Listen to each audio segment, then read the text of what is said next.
ರಾಮಲಿಂಗಾರೆಡ್ಡಿ ಅವರ ಸ್ಟೇಟ್ಮೆಂಟ್ ಬರ್ತಾ ಇದೆ, ನಾವು ಅದನ್ನು ತೋರಿಸ್ತಾ ಇದ್ದೀವಿ. ನಮಗೇ ಕುಡಿಯೋ ನೀರಿಗೆ ಅಭಾವ ಇದೆ, ಇನ್ನು ಹೆಂಗೆ ನಾವು ನೀರು ಬಿಡಬೇಕು? ಸಿ ಎಂ ಜೊತೆ ಚರ್ಚೆ ಮಾಡಿ ನಿರ್ಧಾರ ಮಾಡ್ತೀವಿ ಅಂತಾರೆ ರಾಮಲಿಂಗಾರೆಡ್ಡಿ. ಬರೀ ರಾಮಲಿಂಗಾರೆಡ್ಡಿ ಏನು ಹೇಳ್ತಾರೆ ನೋಡೋಣ. CWRC meeting, regulatory committee meeting ಇತ್ತು.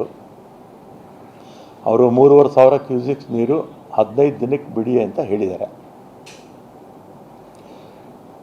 ಹತ್ರ 400 TMC ಅಷ್ಟು ನಮಗೆ ನೀರು ಬೇಕಾಗುತ್ತೆ. 4 TMC ಅಷ್ಟು ಬೇಕಾಗುತ್ತೆ. 15 ದಿನ ಬಿಡಿ ಅಂತ ಹೇಳಿದ್ದಾರೆ. ನಾವು CWMAಗೆ ಅಪೀಲ್ ಹೋಗ್ಬೋದು, ಅದು ತೀರ್ಮಾನ ಮಾಡಬೇಕು. ಅಪೀಲ್ ಹೋಗಬೇಕು ಬೇಡ ಅಂತ ಮುಖ್ಯಮಂತ್ರಿಗಳ ಹತ್ರ ಚರ್ಚೆ ಮಾಡಿ ತೀರ್ಮಾನ ತಗೊಳ್ತೀವಿ. CWRC meeting, regulatory committee meeting ಇತ್ತು. ಅವರು 3,500 ಕ್ಯೂಸಿಕ್ಸ್ ನೀರು 15 ದಿನಕ್ಕೆ ಬಿಡಿ ಅಂತ ಹೇಳಿದ್ದಾರೆ. ಹತ್ರ 400 TMC ಅಷ್ಟು ನಮಗೆ ನೀರು ಬೇಕಾಗುತ್ತೆ. 4 TMC ಅಷ್ಟು ಬೇಕಾಗುತ್ತೆ. 15 ದಿನ ಬಿಡಿ ಅಂತ ಹೇಳಿದ್ದಾರೆ. ನಾವು CWMAಗೆ ಅಪೀಲ್ ಹೋಗ್ಬೋದು, ಅದು ತೀರ್ಮಾನ ಮಾಡಬೇಕು.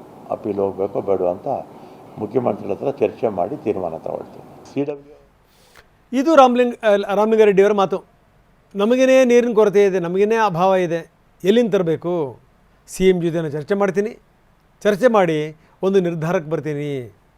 ಮಳೆ ಇಲ್ಲ, ವರ್ಷ ಪೂರ್ತಿ ಕುಡಿಯೋ ನೀರು ಬೇಕೇ ಬೇಕು, ಏನು ಮಾಡಬೇಕು?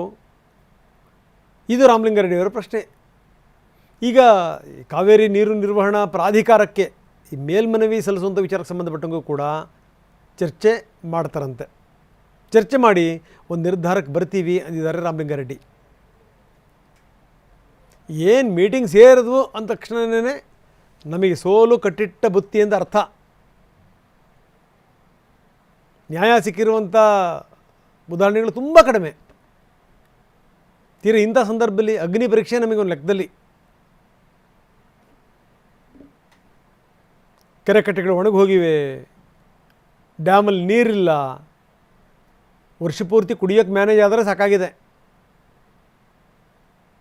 ಆದರೆ ಇವರಿಗೆ ಈ ತಮಿಳ್ನಾಡಿನವ್ರು ಯಾವಾಗಲೂ ನಮ್ಮ ಕಾವೇರಿ ಈ KRS ತುಂಬಿರೋ ರೀತಿಯಲ್ಲೇ ಕಾಣುತ್ತೆ ನೋಡಿ, ಅದು ವಿಶೇಷ.